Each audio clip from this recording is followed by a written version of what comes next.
The views expressed on the Warren and Bradley Show are not necessarily those held by the hosts, Warren and Bradley, nor those of the proprietors of the website, warrenandbradley.com. 5, 4, 3, 2, 1, fire!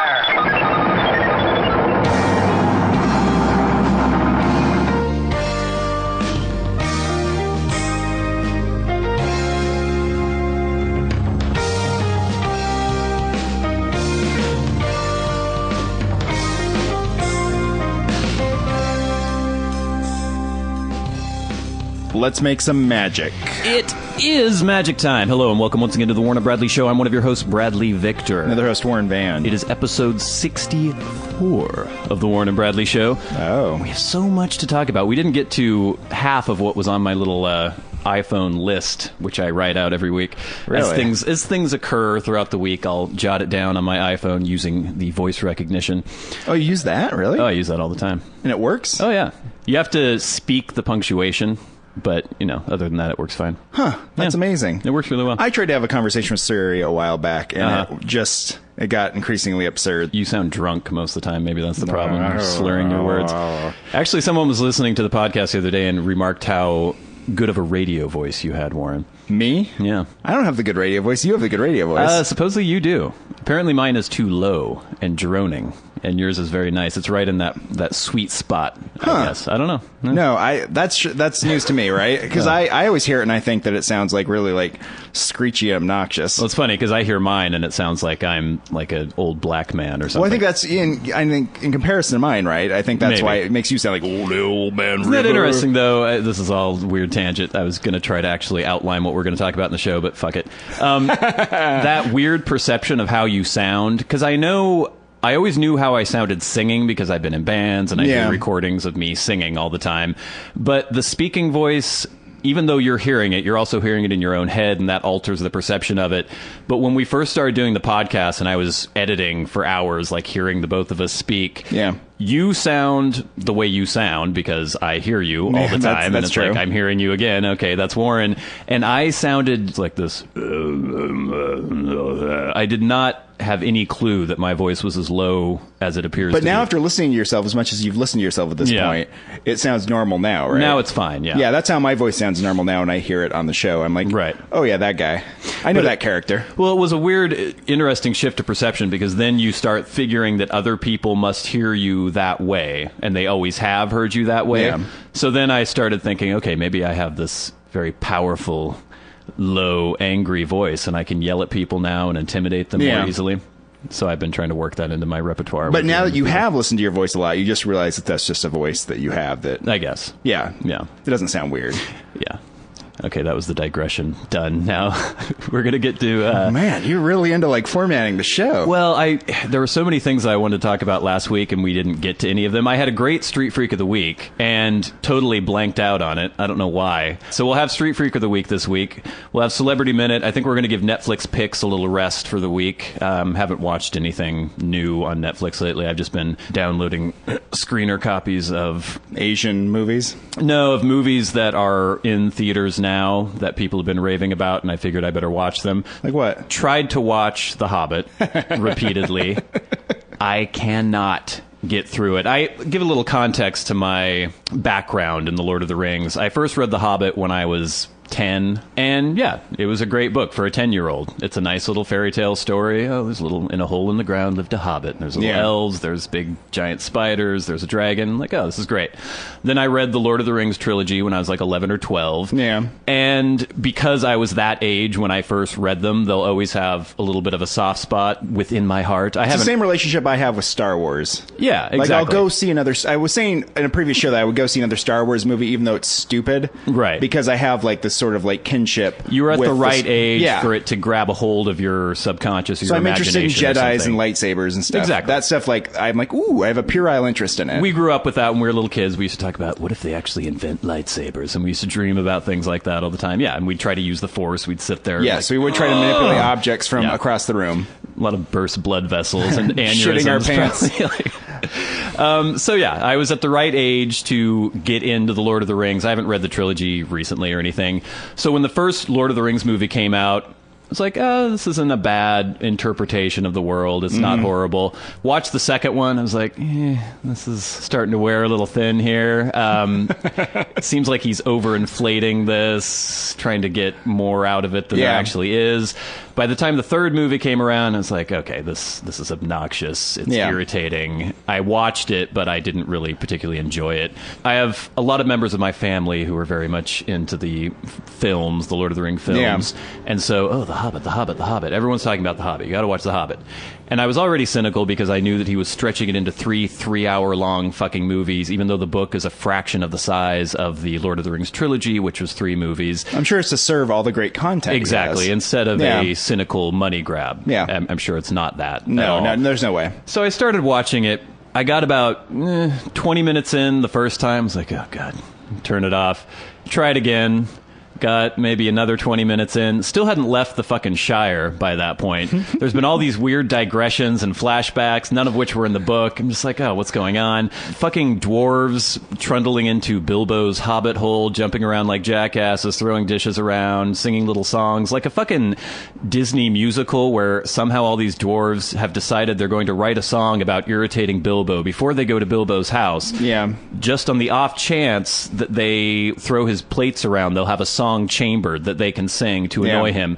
And then at the same time juxtaposed with these portentous slow motion like father flashbacks of tragedy and great epic battles and everything. It's just, is this movie a slapstick comedy for children or is it a grim epic fairy tale? It has some weird identity crisis. It doesn't know what the fuck it is. Still haven't left the fucking Shire. I'm about an hour into the movie. The journey hasn't even begun. Yeah. And it's just interminable. And I cannot imagine actually finishing the movie. I may, just to, I don't know, out of cussedness, out feeding my weird masochistic urges or something, I might force myself to finish the movie. I also watched Lincoln recently. Did not enjoy it. Everyone else has been raving about Lincoln. I'm like, oh, it's probably going to win all these Oscars, so I better watch Lincoln to see what all the hubbub's about.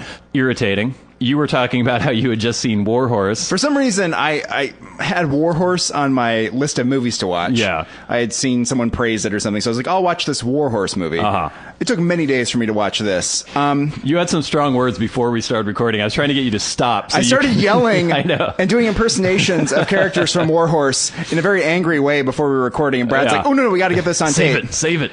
War Horse is a movie for maybe a 6-year-old with, I don't know, some sort of developmental disability. Yeah, or cerebral palsy maybe or something. I mean, it is a movie for idiots. Yeah. It's a bunch of people gay for a horse. Yeah. And then it's the same old... Would that be gay for a horse? Hey, it's a male horse. All right. And they're all loving this horse, and they can't get enough of the horse, and the horse is like giving people looks and giving looks to other horses, and it's like a cartoon that moves incredibly slowly.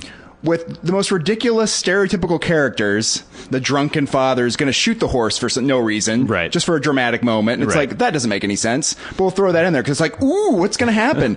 Is the drunken man going to shoot the war horse, Joey? No, he's not going to. And it just goes on and on and on and on. So it's a young boy who loves his horse. The horse gets taken away. The horse gets thrown into World War I and goes on adventures. And touches the lives of everyone he encounters. Getting moved around, and everyone's like, ooh, I love this horse. Yeah. Little girl. Because it's a great horse. The thing is, the horse just seems like a normal horse to me. You don't see anything that's that impressive about the horse. This is the thing. I've been complaining about Steven Spielberg for quite some time now, and I don't know if anyone yet has started listening to me or not, but everyone was raving about Lincoln, and the thing that's been driving me crazy about Steven Spielberg movies, and now that I've keyed in on this, I'm going back and watching other Spielberg movies and seeing the same fucking thing. It's this inflated portentousness, this like sense that everything is the most important scene ever. I'm trying to like pinpoint parts in Lincoln. First of all, Lincoln was slow. It was dry. Some of it was somewhat interesting, just kind of the political machinations that went into actually getting the 13th Amendment passed. It was interesting, I guess, to that extent. Daniel Day-Lewis's performance was good. He's always good at everything. That's not a surprise. But it was overlong, and that weird Spielbergian portentousness was infused in every single fucking frame. The thing that drove me the craziest about the movie, and I think it's very representative of the film as a whole, was the very last, well, not the very last scene, almost the very last scene. This isn't giving anything away because everyone knows that Lincoln gets shot. What? Yeah, sorry, Warren. Spoiler alert. He's walking to Ford Theater. He's about to leave the White House, and his little black servant, he's passed the 13th Amendment, and all his little black servants that are around are all pleased by this. Yeah. And then... Do they do that thing where he walks by and they all stand there and, like, honor him? Well, okay. He's about to leave to go to Ford's Theater. His wife is waiting in the carriage or something. Yeah. And his little black servant... I don't know why I keep saying little black servant. Stop It's because saying of the way he's portrayed in the movie in kind of this weird condescending manner. Anyway, he's trying to give Lincoln his gloves, and Lincoln always just takes his glove and throws them on the bedside table. He won't take his gloves. And the servant, that's incorrigible. Why don't you take your gloves, Lincoln? So once again, Lincoln takes the gloves and then throws them aside. And as he's walking out of the White House, he's silhouetted against... It's supposed to be night, so I don't know where this light's coming from. But he's silhouetted and regally walking forth. And his servant, who in real life, all he knows is that Lincoln's going to the theater and he's coming back. He doesn't know he's going to be shot at Ford Theater. Nothing. But he gives him this adoring look, and the music swells, and it's like this... I don't even know if it's in slow motion, but it seemed like it was in slow motion as Lincoln walks away, and it'll be the last time he ever sees him. He doesn't fucking know it'll be the last time he ever sees him. And so then I was thinking about all these other Spielberg movies that are highly praised. Fucking Saving Private Ryan would be a great movie if they cut out the prologue and the epilogue with the obnoxious old man at the cemetery going, "Am I a good man? Tell me I'm a good man." Oh, but don't forget the scene where the general actually reads a letter by Lincoln for some reason. Oh, God. To just make it more dramatic. It's this maudlin sentimentality and lowest common denominator. I know what the stakes are already. I understand that. I'm not a fucking idiot. Well, that's the problem. You don't need to drill it into my head over and over That's again. the problem. Going to war. Yes. As maybe an 18 or 19-year-old being shipped onto the beaches at Normandy. Yeah. Thrown into hell. That can't sustain a drama. No, there's no way. There's not enough there, right? It's too boring. The history is compelling enough. We don't need to pad it with this bullshit. The story is compelling enough. Yes. There's enough going on. And then I was even thinking back to Schindler's List, which by all accounts everyone's like, oh, it's a great movie. Yeah. And yes, it's a great movie. But there was still, at the end with Schindler, this ring. I could have bought one more life with this ring. This watch could have been 2 more lives. And he's crying and screaming and falling to the floor. Everyone's like, oh no, Schindler, you're one. I doubt that happened. We didn't need to see that. I don't know. Spielberg was great when he was making popcorn flicks, and now he has to make movies about the Holocaust and about slavery and about a horse that's running around in World War I, and everything has to be epic and everything has to be portentous and everything has to be... It just drives me insane. Oh, it's intolerable. I don't think I'll watch Lincoln. I know people have been like, "Why you gonna watch that Lincoln?" I'm an American history person. I know, and so I'm like, it's really painful for me to watch things like that. I'd be interested to get your take on it. I'm assuming it would annoy you as much as it annoyed me. And also, I just hate the fact that since it's about passing the 13th Amendment and freeing slaves, then it has to be critically lauded. I'm not anti-13th Amendment by any means. No, well, but just the fact that it has Daniel Day-Lewis in it, and it's about Abraham Lincoln. It's directed by Steven Spielberg. Yeah. It doesn't... I mean, he could have been sitting there in a porta potty, taking a dump for 3 hours, and they would have... people would be like, it's brilliant. Yeah. It's amazing. But the thing is, I'm pretty sure from what you've said is based on my preconceived notions about what's going to go on with that movie, which will just be maudlin and so dramatic every moment. And I just can't watch things like that. Yeah. The process in a story, if you're telling a good story, is good enough usually, right? It should be. Rather than just structuring around all these really intense emotional moments with swelling music. The very first thing you learn in creative writing, in fiction writing, and in screenwriting is show, not tell.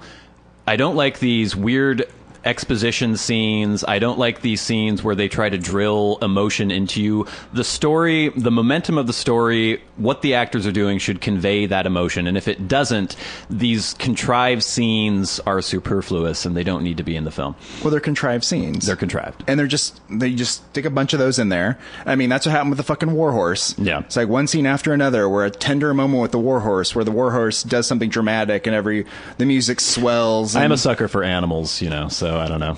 I'd still probably be irritated by it, but I do. I don't know. I liked Black Beauty when I was a kid. Oh, that precious Warhorse. I did watch Wreck-It Ralph. That was pretty good. I can't watch that. A lot of good old school video game references. God, this is another movie minute segment. We should, I guess, officially have a movie minute segment, which is basically just us bitching about movies that we've seen recently. But I need to stop watching movies. It seems like it. You get very angry. Because they're just so awful. There's good ones. There are occasionally I see a good movie, I'm like, wow, that was a nice Zero piece Dark of work. 30 was great. You should watch that. I'm excited about seeing Zero Dark 30 because my understanding is it doesn't suffer from some of these things that I got to the point where I can't stand them anymore. Catherine Bigelow knows how to tell a story. She infuses tension into scenes organically. Everything works. It's masterful direction. I thought it was great. Well, The Hurt Locker I felt that way about too. It was like, it was telling a very dramatic story. I'm sure if Steven Spielberg got his hands on that, it would be like, here come the strings as like Jeremy Renner slow motion walks out to get and then everyone's like turning and looking, and there's like a little Arab boy and like an eagle lands on his shoulder, and it's just like and the movie goes on for 5 hours and adds nothing to the movie and just makes the movie really boring. Exactly. Yeah, I don't need that. All right. Okay, so again, we veered off crazily from my list. It was good. It was interesting. Bitching about movies. I'm sure people will find that very enjoyable. There are so many weird things that have happened to me lately, though, and I need to speak about them while they're still somewhat fresh. Number one. Please do. Oh, I was sleeping last night. Oh, yeah. And nobody knows who does not live with me or hasn't, made out with me in my apartment. But my bed is located right near my window. I live in the second story of my building, and the windows have sandstone ledges outside. Yes. Where occasionally little bird friends come and visit me. Last night I was sleeping, having this weird dream where this strange sound was infiltrating the dream, and it was like this sound. I don't know if that's even being picked up by the microphone, but it's a weird clicking sound. In the process of having the dream, which was something weird about you and a bunch of our other male friends talking about waxing their asses or something. I don't know. It was a very strange dream. Jesus. Yeah, it was strange.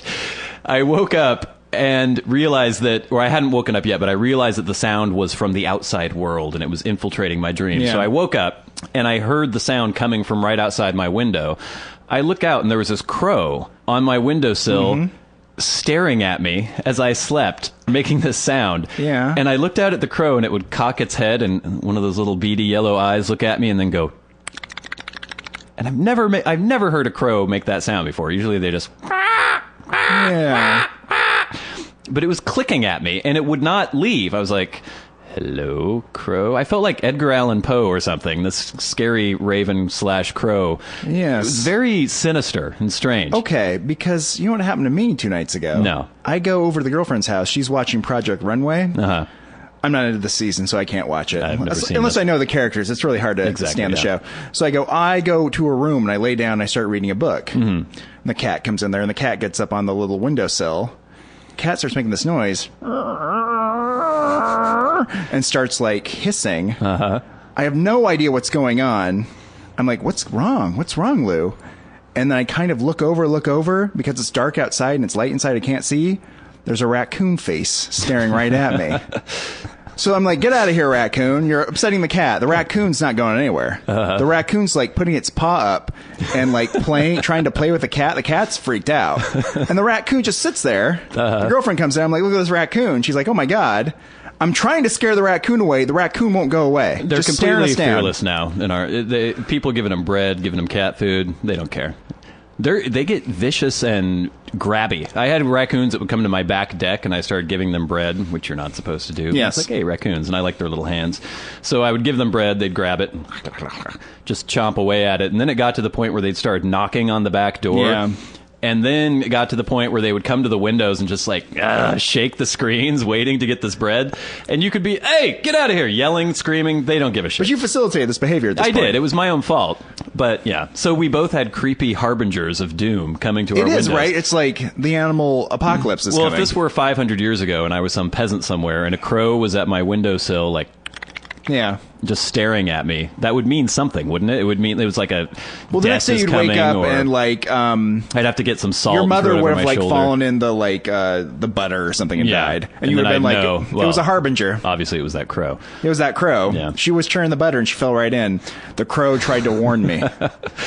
I also had a crazy guy mistaking me for his good friend Dave. I just recently shaved my beard today. Oh yeah, you in did, fact. didn't you? I had had one for over a month and got to the point where we spoke before about people just telling me what they thought of me. I had a waitress tell me that I look like a hobo. Welcome to my world. How did I? Because my beard. Okay, you didn't see me at its full length finally because I just shaved today, but it's perfectly straight. It just grows out perfectly straight like some old Asian man or something. It's really weird. And I thought eventually it would kind of like curl up or something and kind of bush out.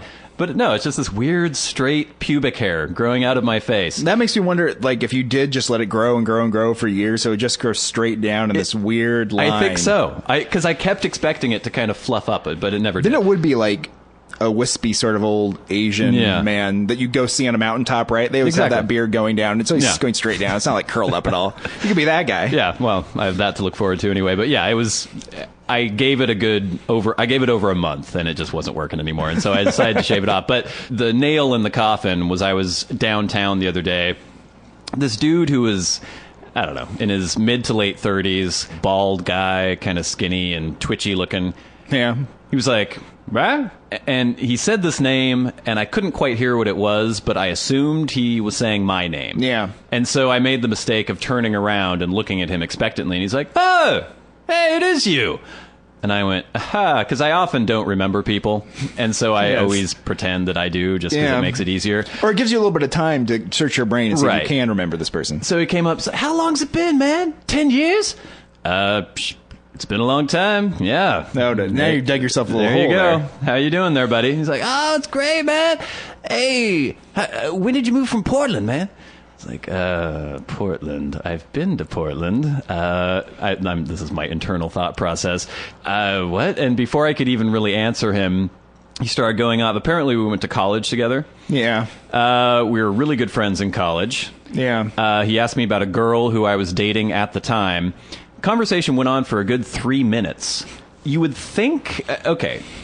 I know sometimes... You can't completely blame this on him, though. No, but I know that sometimes people sort of look like each other, and maybe I sort of look like this guy. Maybe this guy had a beard or something, a long, wispy Asian beard.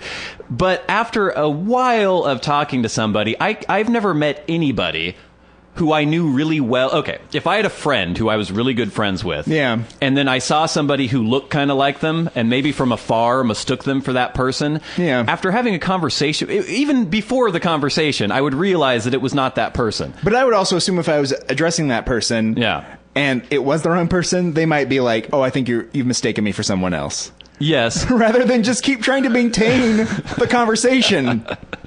That's what's also throwing him off, right? I guess, but sometimes I didn't expect it to last as long as it did. And then again, that thing happens where you get in too deep, and then backing out is more trouble than just... That's what you get yourself in trouble with, right? I do.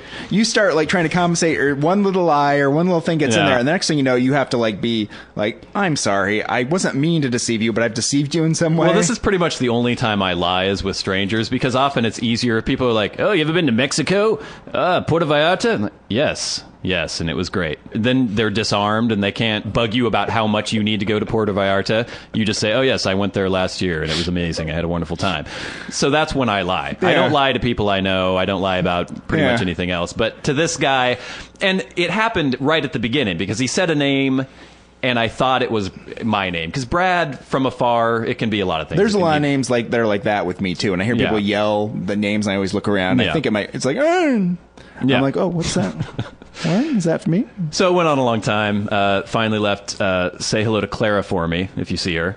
Oh, you actually wrapped it up with him still thinking it was you? Yeah. So I'm going to have to find out who Clara is and say hello to her from, I can't remember what the guy's name was, Alan or Greg or something like that. What's going to be interesting if he does run into the actual guy again and be like, "Oh, we saw each other." And he's going to be like, "What are you talking about?" And he's like, "What the fuck are you talking about?" Or maybe he might be just like you and be like, "Oh, yes, the time we saw each other in Bellingham, the sidewalk, and we talked about Clara." I have to imagine that this guy is slightly fucked up to have the conversation with me for that long and not real, or else he just has really poor vision. But I mean, you can get that feel about people though too, right? He seemed kind of weird. Yeah. He was way too friendly. That always makes me a little distrustful. Yeah. And one other thing. Yeah. I mean, there's a lot of other things, but we have to cut this segment. I was at the bakery yesterday, and there was this little kid who was of mixed race. His mother was Hispanic, and his father was white. And it was interesting because the dad was talking to the kid in English, and the mother was talking to him in Spanish. And I like that, because if I married let's just say a Japanese woman. Let's just take that out of the air. If I married a Japanese girl, I would want her to speak to my kids in Japanese, because then you get the bilingual thing going, and they're way ahead of everybody else. But anyway, she was like calling him a little monkey over and over again, like oh, mokoso, and he was like like doing these little monkey noises. And then he started doing the thing where he noticed me, and so he started making faces at me and doing things. And then you have to respond to the kid, or else, I don't know, I just feel that that's necessary. And so I started making faces at the kid.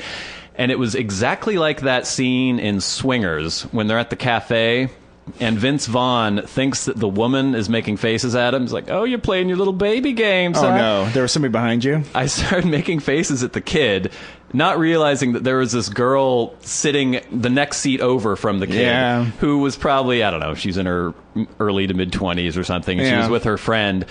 I was making these ridiculous faces at the kid, like winking and sticking my tongue out and doing all these crazy things. Suddenly looked up and saw the girl staring at me, just horrified at what I was doing, thinking, I don't know what she thinks my process is when I'm hitting on somebody. I don't know under what circumstances that would ever be a great move, a great pickup move, but she was horribly offended by the whole thing, and her friend were talking about me for the entire rest of the time. Typical. Yeah. You in that bagel shop. That's what I get for trying to be friendly to a little child. Never do it. I'm just going to go back to my normal routine of scowling at them whenever they look at me.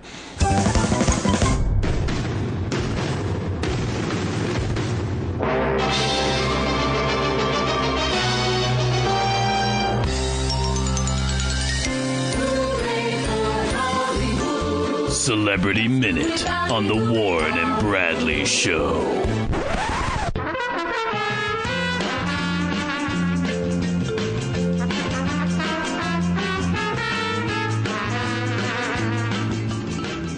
Wow, we are just chatting up a storm here. We're going to have to race through our Celebrity Minute. We're on a tight schedule. I don't know what is going on with you today. You're so worried about like the time constraints. Well, I just want to get through it. I got to get through it. There's so many great stories.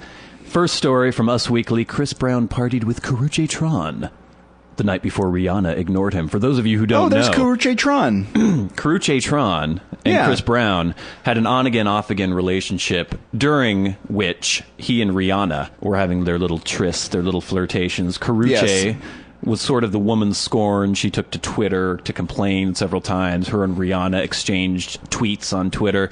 But apparently... Oh, really? Bad-spirited tweets? Oh, yes.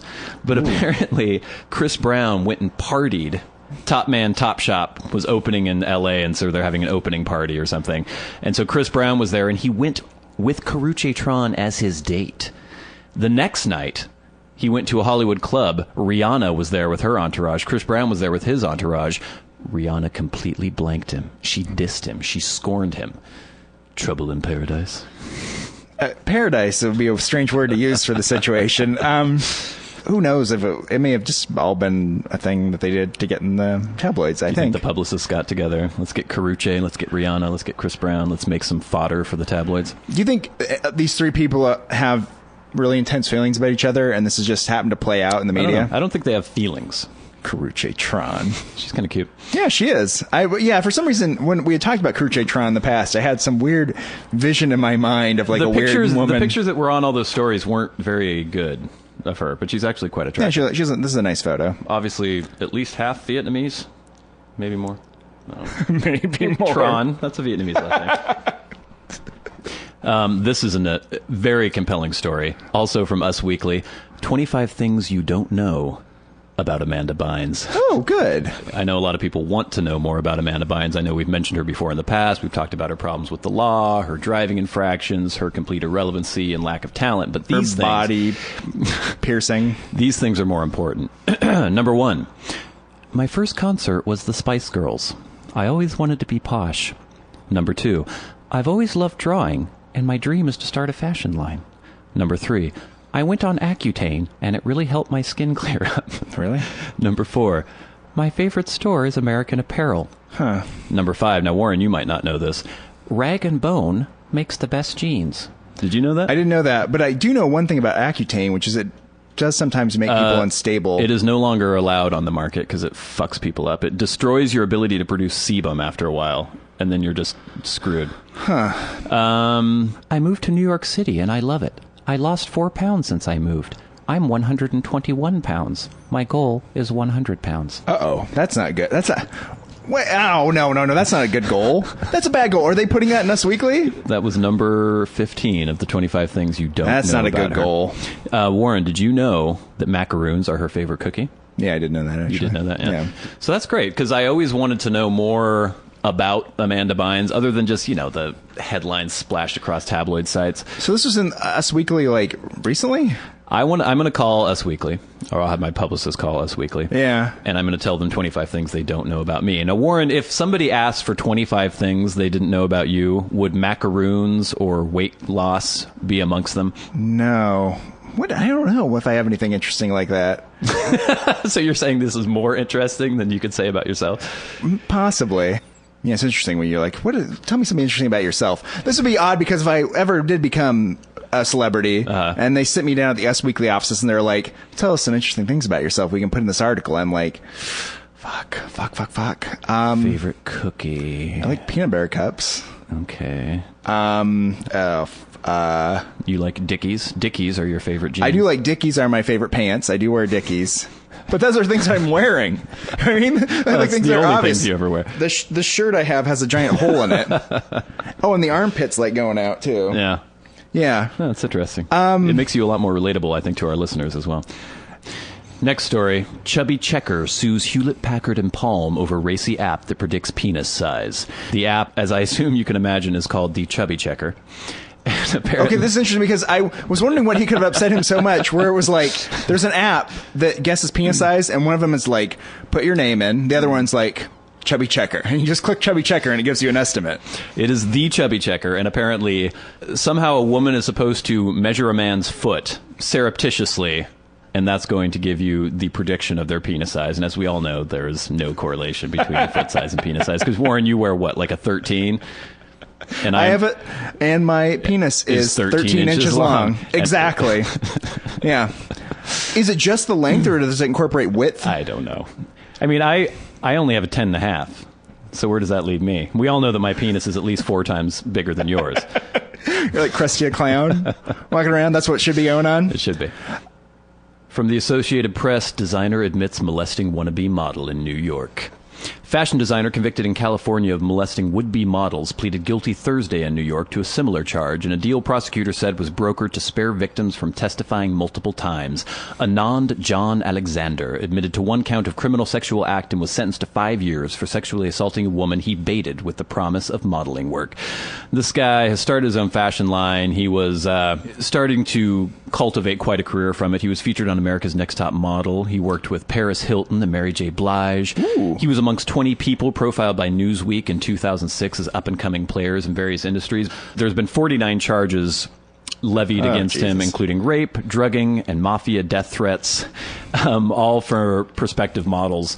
Mafia death threats? Yeah, I don't know if he was threatening that mob members were going to kill models if they didn't suck him off or something. Yeah, that's probably something, the threats. What struck me about this story, I have no idea who the fuck this guy is. There's one thing that's very interesting about this story, right? He's not gay. Yeah, that's the thing where it's like, if potential models out there, if someone's trying to lure you into some sort of modeling arrangement, and the person's claims to be some sort of fashion designer, and they're straight, run away. Run away. Because to me, I'm not condoning sexual assault in any way. I'm not condoning... Oh, good. Yes. I know that's a controversial stance for me to take. I'm not condoning coercion, anything like that. Yes. But it just kind of makes sense that if there's a dude like, here's my card, show up at my studio, I'll take some pictures. He's trying to have sex with you. And even if they're not going to go to the point of drugging you and raping you, they're still going to put the pressure on. They're going to be like, why don't you try it without the shirt? It's more artistic. Oh, let's see. You know, that's what you expect. Then you can do a casting couch situation where exactly. you feel like you have to forward your career. Right. Yeah. Isn't that just what you expect to happen? So, for safety's sake, go with the gay fashion designer. I mean, we had Roman Polanski. That was modeling pics for the 13-year-old. She was posing for photographs for him.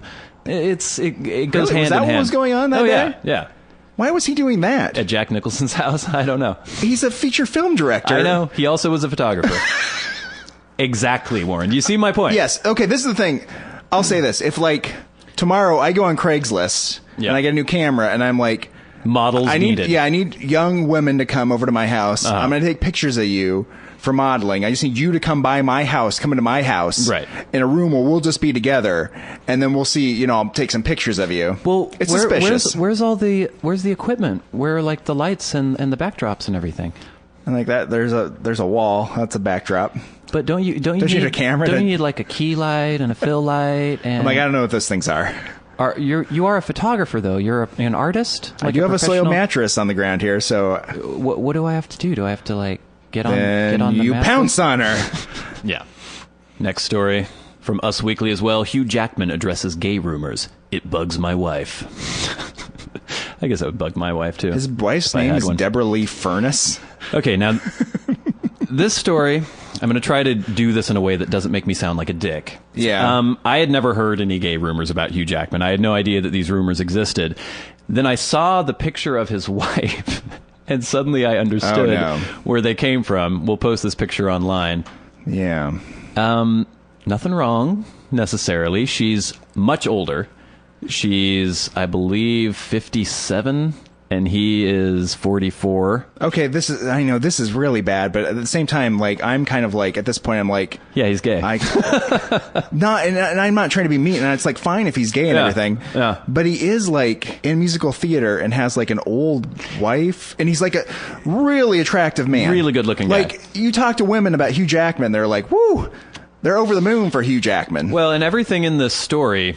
It talks about how they met, 17 years ago. So at the time, he was in his 20s when he met this person. She was already 40. Yeah. First of all, that's weird. There aren't a lot of younger guys who go for older women. It just doesn't work that way most of the time. That's pretty unusual. He was involved in musical theater. That's when he met her.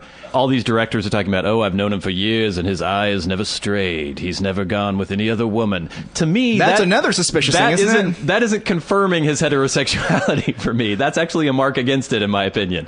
Not that I think that you should cheat on your wife, but the idea that, he's so devoted to this much older, much less attractive person. We've talked about this before. If you're like a professional athlete or a big star... Yeah.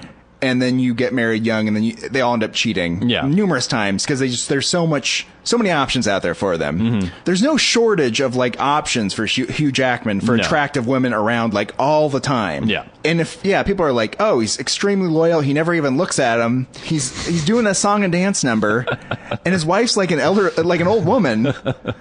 At some point you're kind of like, everything adds up. So basically, all this story did, I had no opinion, never heard any rumors about him being gay, but now reading the story supposedly refuting the fact that he's gay, now I think he's gay. So there you go. Hugh Jackman is gay. Hugh Jackman, if you are gay, please, it's 2013. Please just come out of the closet. You can still be Wolverine. I don't think anyone's going to care. Last story, we got to wrap up Celebrity Minute. Also from Us Weekly, Forrest Whitaker falsely accused of shoplifting at New York City Deli. Okay, that's probably my famous headline ever. My favorite headline ever because it's like Forrest Whitaker. He's the most like not someone you would think would be shoplifting. No, and the fact that he would be shoplifting at a deli. Yeah, what is he? Was he taking? I don't know, locks or something out of the? I don't know. Let's hear about this story. And of course, the picture they show of Forrest Whitaker, he looks like the friendliest little guy in the world. Like the most harmless man ever. Forrest Whitaker was reportedly frisked and searched at New York City's Milano Market on Friday, February 15th. As the Oscar winner was leaving the Upper East Side deli, he was stopped by an employee who thought he had been shoplifting.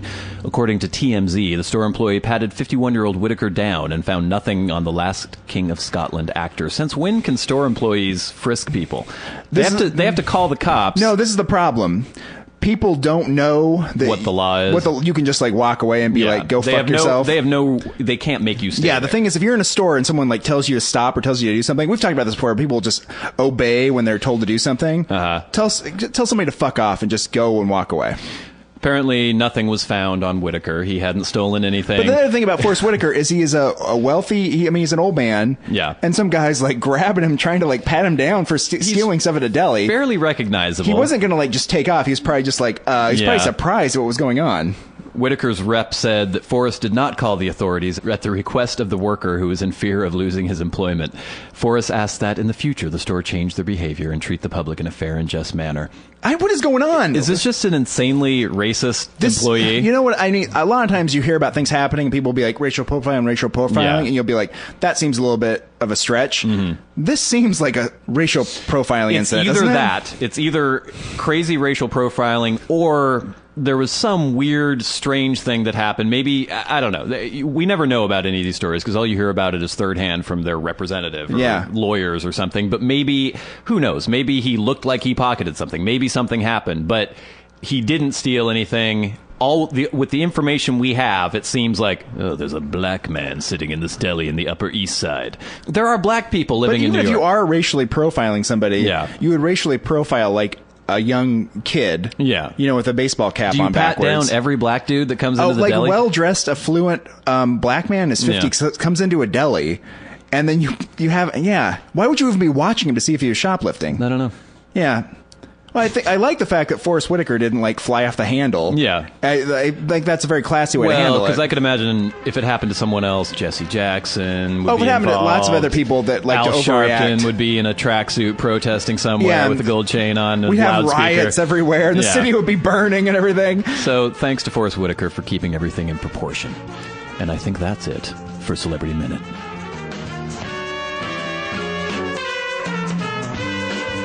This has been Celebrity Minute on the Warren and Bradley Show.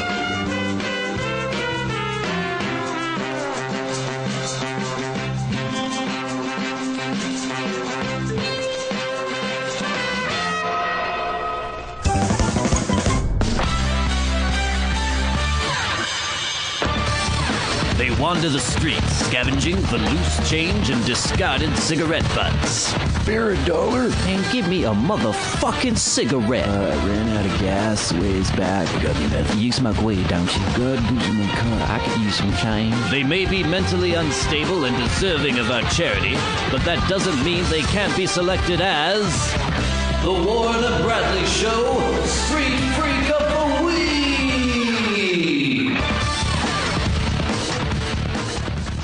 So, as I mentioned in the intro segment of the show, we have Street Freaks, 3 on the roster. Didn't get to them last week.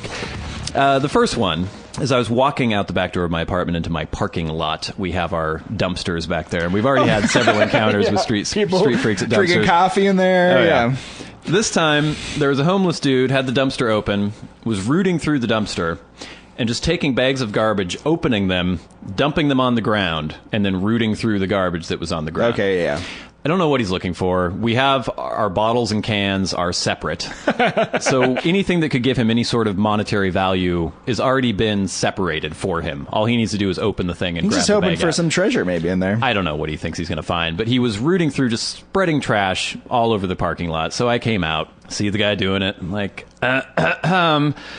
He looks up, gives me a nod, and just goes back to rooting through the trash. You need to stop doing that, please. Can you stop it? Yeah. Like, oh, doing what? That's a good question. You're spreading garbage all over the parking lot. It's making a huge mess. I didn't do it. And then he gives me this look. Like, what are you going to do about it? You can't prove anything. You can't prove it. And he's crouched over the bag that he had just ripped open. Yes, you did do it. Please stop. I'm not doing anything. Okay, you're not doing it now, but you just were. Mm-hmm. I saw you doing it. Yeah. So I'm going to wait here until you walk away. You need to leave. I'd like you to pick up all the garbage that you spread around and throw it back in the dumpster, but I know you're not going to do that. So just leave. Why don't you leave? Oh. I live here. You do not live here. Leave. Go away. Maybe you're the one who put the garbage on the ground. Ooh. Interesting. You turn the tables on you I like know. that. What am I going to do with this? No, I did not put the garbage on the ground. You put the garbage on the ground, so please stop and leave. I'm not going anywhere. Oh. All right, here we go. Mexican standoff with homeless guy. How much time do I devote to this? On my way to knowing work. Brad Victor, you could be there for days. Well, I do have a certain... I get my back up, and I like to have my way occasionally. And also, I figure that if this is a homeless man, I can probably out-talk him. I can probably out-think him. Yeah. But no, I couldn't. He just stonewalled me. He would not leave. He would not admit to spreading the garbage around. Here I am. I'm here wasting all this time because a crazy homeless man is throwing Were you guys garbage just all over staring me. at each other the whole time? I just kept saying, you got to leave. I'm not leaving. You have to leave. It's so pointless. Nothing. There's nothing can come of Okay, this. did you go with you're going to call the police? No, I don't threaten calling the police. Because then, let's say I call the police. Because then I would have to go through with my bluff. No, you wouldn't. Because he wouldn't leave. I could tell right away. This man was challenging me completely. There was no way he was going to leave unless he saw a cop car approaching, and then he might leave. So then I have to wait for the cops. Then I have to explain to the cops, this isn't dangerous, really. It's annoying. It's a nuisance. I don't know. So you just went back in the building? I just got in my truck and drove away. Drove away. Yeah. And he went back to rooting through the garbage. Is the garbage? Did somebody clean up the garbage? I can't remember when I came home if it was gone or not. That guy really showed you. Yeah, he did. You look like the asshole in this story. Defeated. And his podcast is going to be like normal freak of the week. Made this guy look like an idiot. Next one, I have my little corner I like to stand on downtown and watch people as they wander around. Oh, yeah, I'm aware of this. Also get approached by street freaks on a regular basis. I was standing there last weekend. This was going to be the street freak of the week last week. And there's this little guy who I see occasionally. I'd never had an interaction with him before, but he looks, speaking of The Hobbit, he looks like he's wearing makeup for one of the dwarves in The Hobbit. Oh, that's bad. He has this kind of weird bulbous nose, and he's bald with speckles all over his bald pate and this weird kind of stringy hair that comes out, little beard, red beard. He's really short and squat and kind of round and roly-poly. He's got a little cane, too, like a nice staff. This guy just came out from under a bridge. I know, he's a little troll. Yeah. He walks around. I always see him. He's always very quiet. I've never seen him do anything crazy or shout or scream or freak out. Yeah. But he kind of sidled up to me while I was standing by the corner. They tend to do that. Yeah, they do. And he gave me a very quiet... Everything? No? I was like, okay. What was that? What'd you say? Do you think I could have a cigarette? And he gave me the gesture, the two fingers to the mouth. Like, all right. He's a quiet guy. Never caused any trouble. So I gave him the cigarette. Need a light? No, I've got a light. He gets a book of matches out. I haven't seen one of those in a while. Oh, he's an old-timey guy. Went through almost every match in the book trying to get it to light because the wind was blowing it out. Yeah. So I tried to offer him my lighters. Oh, no. Lights it with his book of matches. Seemed like we got off to a pretty good start. I think things are going really well at this point. You guys off are on the buddies. right foot Yeah. as far as I can tell. Oh, no. Because shortly after, as he's smoking his cigarette, he sidles up closer. I like to stand on this corner. I like to lean against this. He pointed to one of the R2D2 things, Oh, yeah, the yeah. bollards that we've talked about in the past, which I like to set my coffee on. I like to lean on this because my leg is kind of bad. Okay, yeah, I like to stand on this corner too. I like to watch the people go by. Still trying to relate Yeah. to the guy. He sidled up closer. Oh, I like to stand on this corner. Right here. Yes. You, Okay, I got to say right now, things have turned.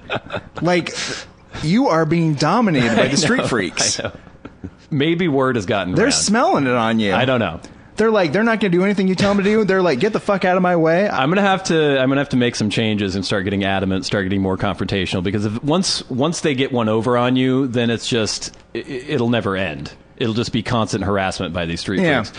So he's very adamantly telling me that this is his corner. Yeah. And he's going to stand on this corner. And I am trying to play it off like, oh, yeah, yep, I like to stand on the corner, too. I'm just standing here drinking my coffee. This is my corner that I stand on. Never gets aggressive. He just keeps restating it over and over and over and kind of just staring at me. And after about 5 minutes of him staring right at me, not wavering in any way from his gaze, I again gave up. Yeah. I just had to leave, Well, you know what? He made the right move then. I guess. Because you're just going to bend and run away. It was sort of nonviolent protest, I guess. He just he staked his claim to that area. He knew that his close proximity to me was going to make me uncomfortable eventually, and he has nothing better to do when it comes right down to it. He could be there for days, waiting for me to This is the way leave. you want to explain the fact that you basically just got your head humped by somebody. You're All right, and the very last street freak, the one that occurred... not going to get, like, raped in an alley by a street freak, are you? I hope not. Okay. Let's hope it doesn't go that far. But it would make an amusing anecdote for street freak. The very last street freak, the one that occurred right before you arrived last week.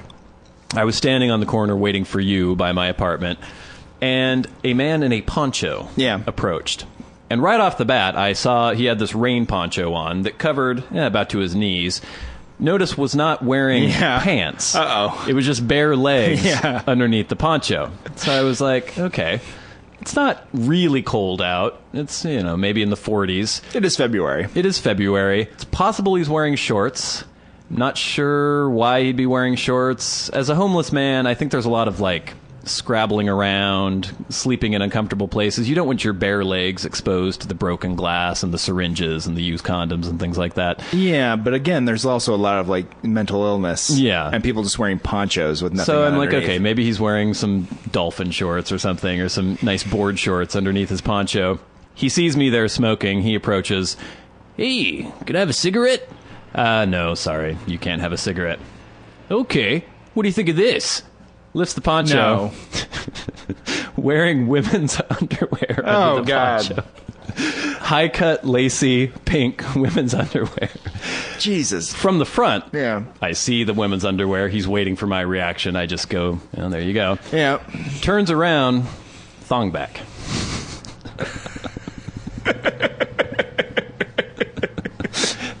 And he saunters off. Well, there's your winner right there. Oh, okay. What is going on? I don't know. Is he just doing this all day? I don't know. I don't know where he found this underwear. I don't know if he stole it off a clothesline somewhere in somebody's backyard or something. Takes his pants off, puts those on, But is this a slips means them of on. punishing people for not giving him things? I guess. He just wants to get a reaction out of people. I didn't give him a reaction, luckily. No, you just, Yeah, there you go. And he walked off. Well, at least you didn't get scared off your own corner there. All right, so congratulations. Poncho wearing woman's underwear. And the other thing, too, is that the testicles were... he had a testicle camel toe. Yeah. Because they were pulled up so far. I believe you. You've been selected as this week's Street Freak of the Week. Congratulations. Our hats are off to you, Mr. Homeless Man, because you've been selected as the Warner Bradley Show Street Freak of the Week.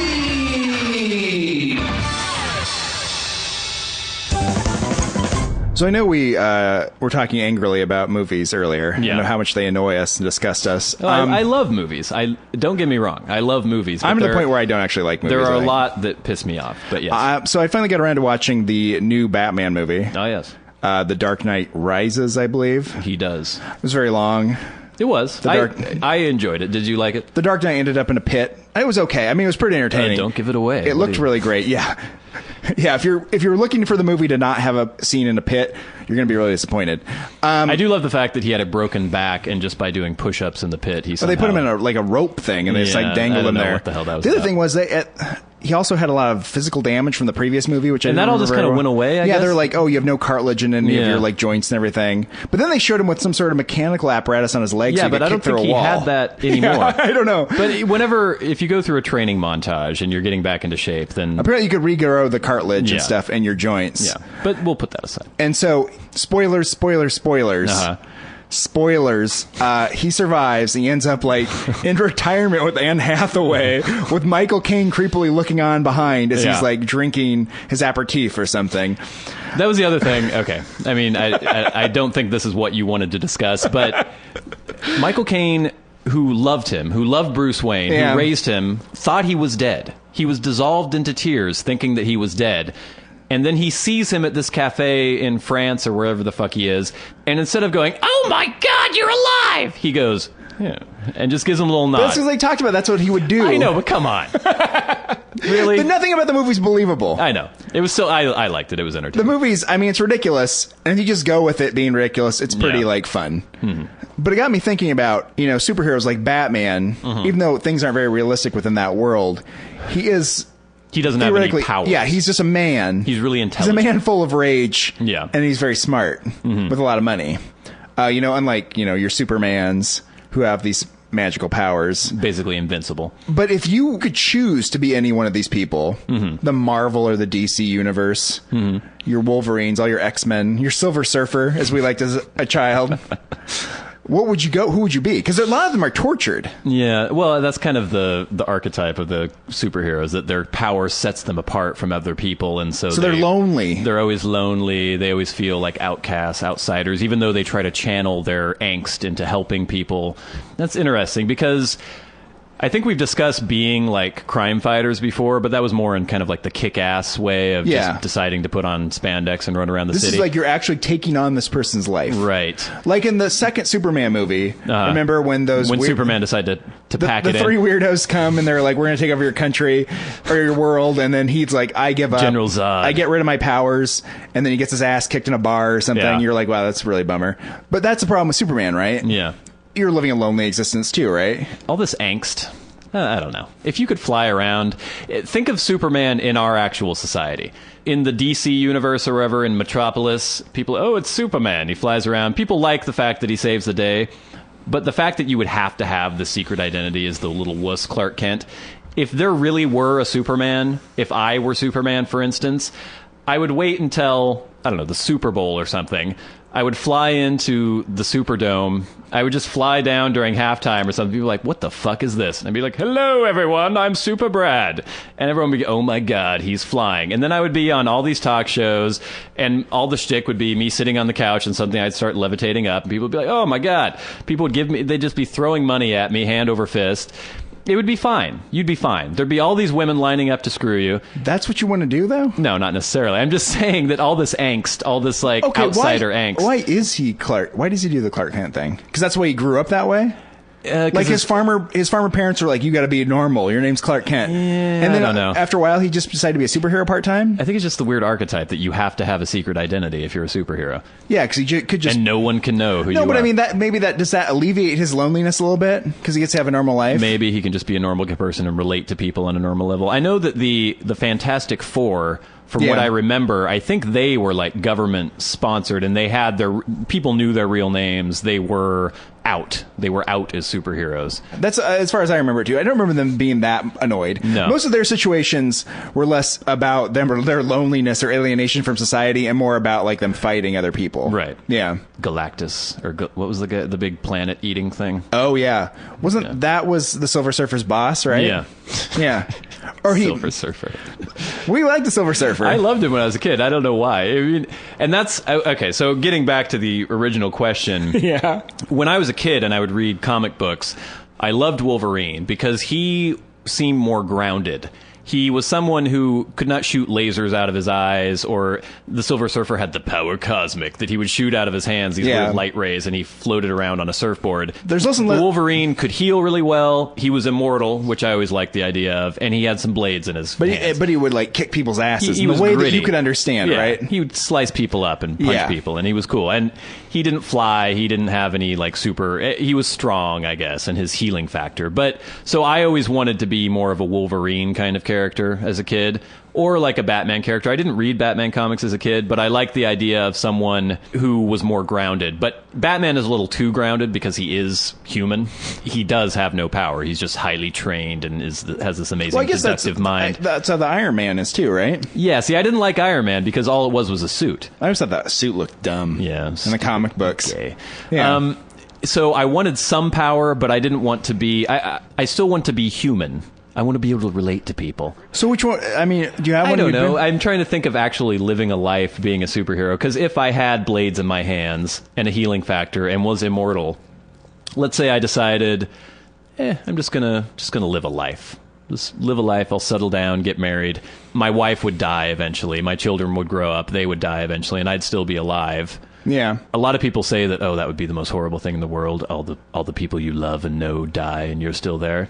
You make new friends, you get another wife. It's not a big deal. That wouldn't be that horrible.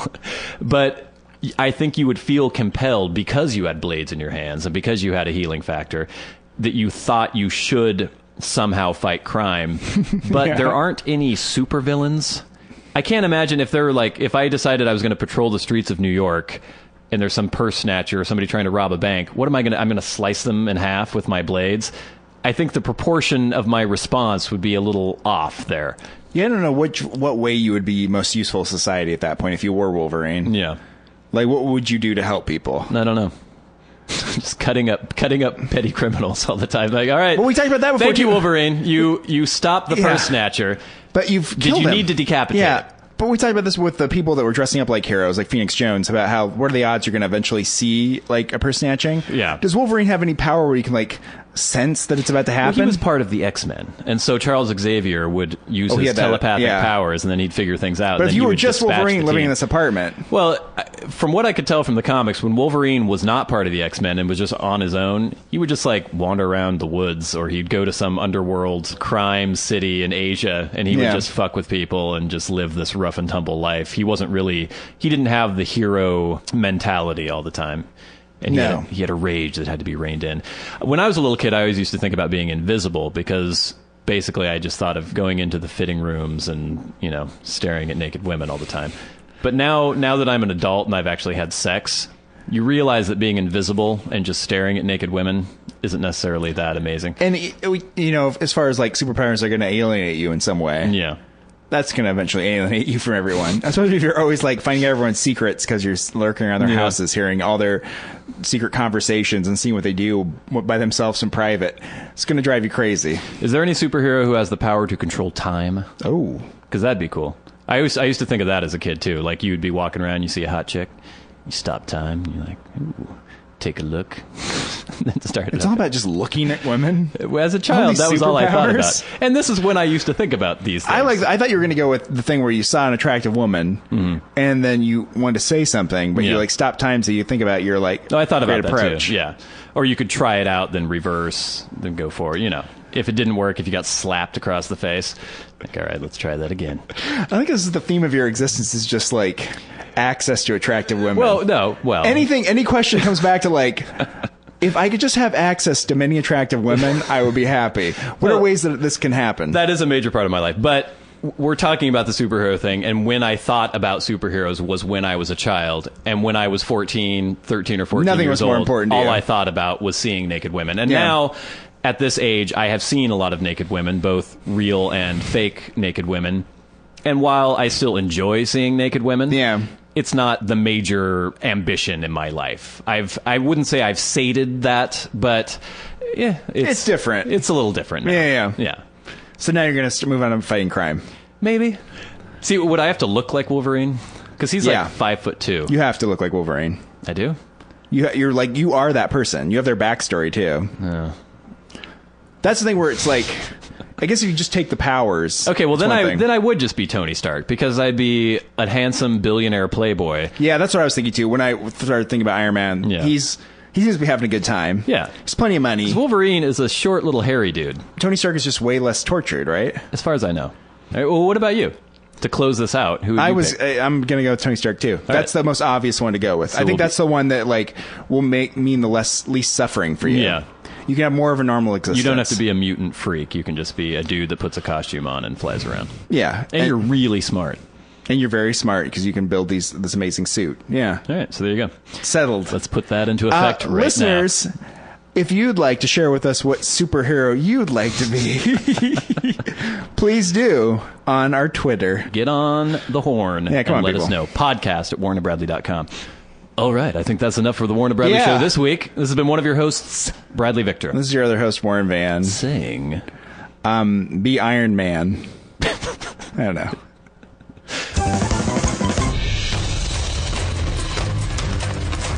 This has been the Warren and Bradley Show, brought to you by Warren Van and Bradley Victor. For podcast news and information, like the show on Facebook at facebook.com/Warren and Bradley. Follow the show on Twitter at Warren and Brad. Subscribe on iTunes and leave a review. For episode archives and episode pictures, go to warrenandbradley.com, and to contact the show, write to podcast at warrenandbradley.com.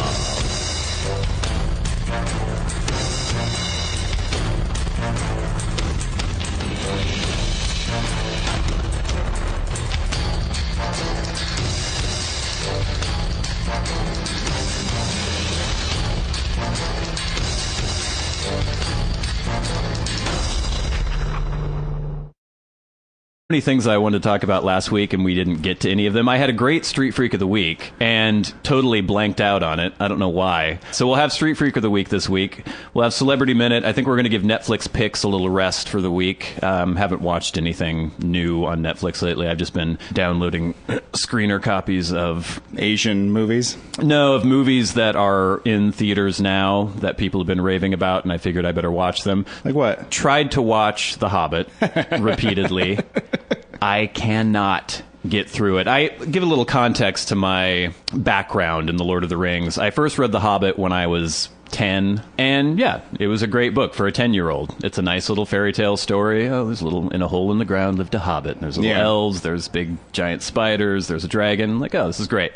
Then I read the Lord of the Rings trilogy when I was like 11 or 12. Yeah. And because I was that age when I first read them, they'll always have a little bit of a soft spot within my heart. It's the same relationship I have with Star Wars. Yeah, exactly. Like, I'll go see another... I was saying in a previous show that I would go see another Star Wars movie even though it's stupid. Right. Because I have like this sort of like kinship. You were at the right age yeah. for it to grab a hold of your subconscious, or so your I'm interested in imagination or Jedis something. and lightsabers and stuff. Exactly. That stuff, like, I'm like, ooh, I have a puerile interest in it. We grew up with that when we were little kids. We used to talk about, what if they actually invent lightsabers? And we used to dream about things like that all the time. Yeah, and we'd try to use the Force. We'd sit there. Yeah, like, so we would try to manipulate objects from across the room. A lot of burst blood vessels and aneurysms. Shitting our pants. So yeah, I was at the right age to get into the Lord of the Rings. I haven't read the trilogy recently or anything. So when the first Lord of the Rings movie came, The views expressed on the Warren and Bradley show are not necessarily those held by the hosts, Warren and Bradley, nor those of the proprietors of the website, warrenandbradley.com. 5, 4, 3, 2, 1, fire!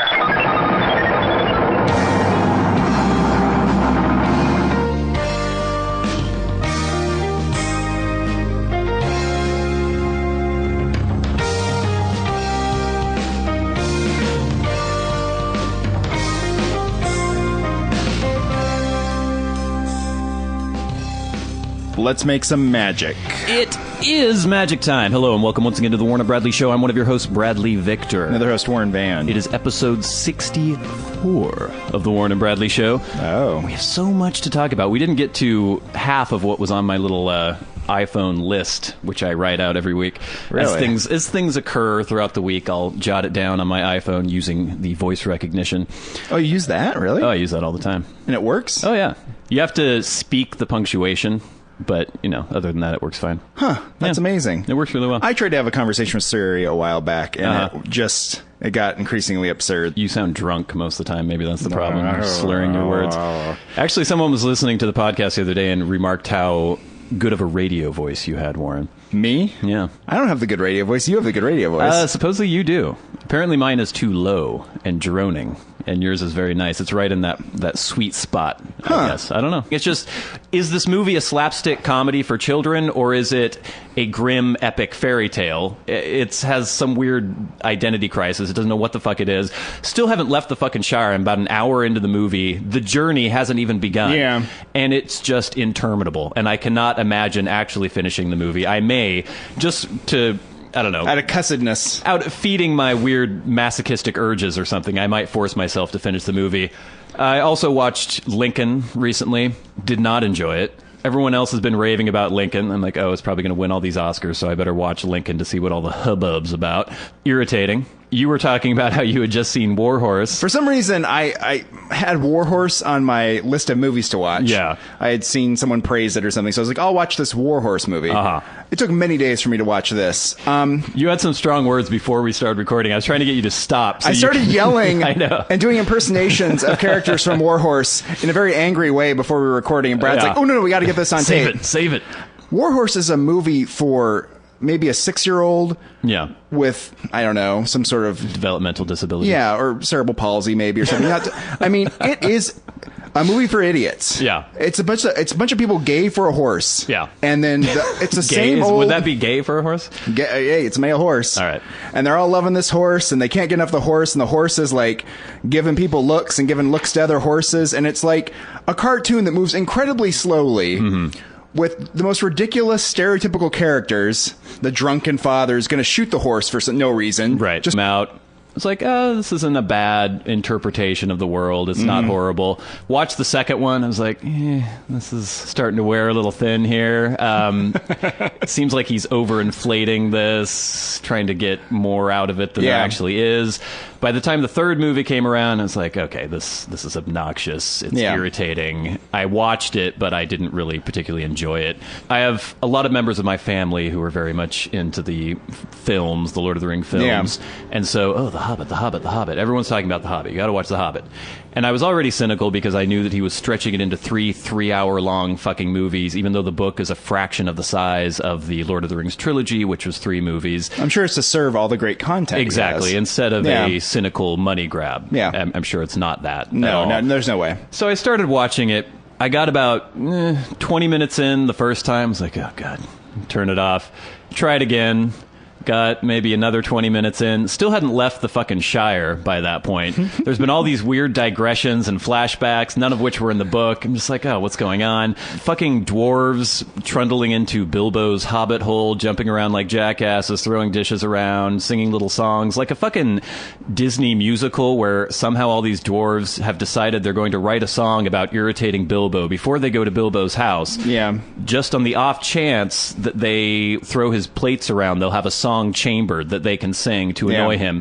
And then at the same time juxtaposed with these portentous slow motion like father flashbacks of tragedy and great epic battles and everything. No, that's news to me, right? Because I always hear it and I think that it sounds like really like screechy and obnoxious. Well, it's funny because I hear mine and it sounds like I'm like an old black man or something. Well, I think that's in comparison to mine, right? I think that's why it makes you sound like old man. Isn't that interesting though? This is all weird tangent. I was going to try to actually outline what we're going to talk about in the show, but fuck it.